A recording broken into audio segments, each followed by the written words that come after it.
I've been involved in this enterprise that's established in the UK, but has roots in Australia and Europe and the US and Canada. We're trying to formulate a positive vision of the future. And one of our principles, let's say, our suppositions, is that if your vision of the future is predicated on fear, so it's an apocalyptic vision, let's say, and you're using that fear as a means to garner power to yourself, you're not to be trusted. And this is happening most particularly, I would say, on the climate apocalypse front. And I suspect that there are any number of existential crises awaiting us in the future, as there always are.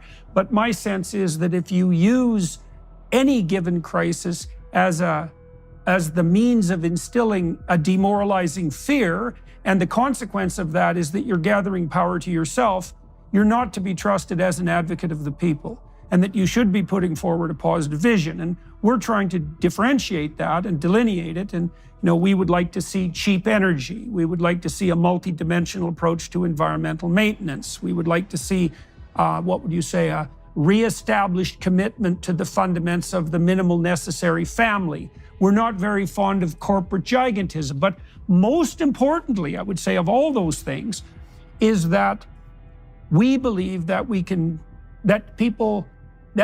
all be offered a positive vision of the future, so that we have something to strive for that's motivating and hopeful, instead of being enjoined to cower and destroy our own ambitions because we're something approximating a planet-destroying force. Now, I know that, the typical young man in grade 12 now is more likely to be conservative than liberal. It's not true of young women. The tide is turning on the generational front. And I think it is because young people have been force-fed so much apocalyptic doom that they've really had enough of it. And so and I see this in your tweets and your communications too, that you're trying to outline a positive vision. So, and you've laid out some of the principles. And you talk a little bit about the return to constitutional principles, but if you saw a renewed America, and by implication a renewed West, what would that renewal look like? Like, where would we be in 5 years or 10 years that's different from now, and how might you move us towards that? I think it is an ordering of our society on things that have always grounded successful, flourishing societies throughout our human history. So the left preys on this vacuum of identity climate. It's serial.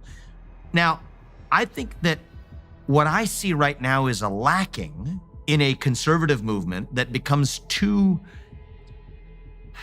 what should I say, lazy, too satisfied, complacent, probably complacent is the right word, with just criticizing that vision and the endless hypocrisies in the nature of how uninspiring it is. And it is uninspiring. But just criticizing it is also uninspiring. And so I want us talking more and acting more on ordering a country, a nation, a society grounded in the value of each individual. Who is a member of a family, who is a family that is embedded in a nation with commitments to that nation. And yes, I think a revival of a belief that we are one nation under God. That doesn't mean a single religion or a single, religious orthodoxy pushed from on high. In fact, I think it shouldn't be so. But broadly, individual, family, nation, God, as an affirmative alternative to race, gender, sexuality, and climate.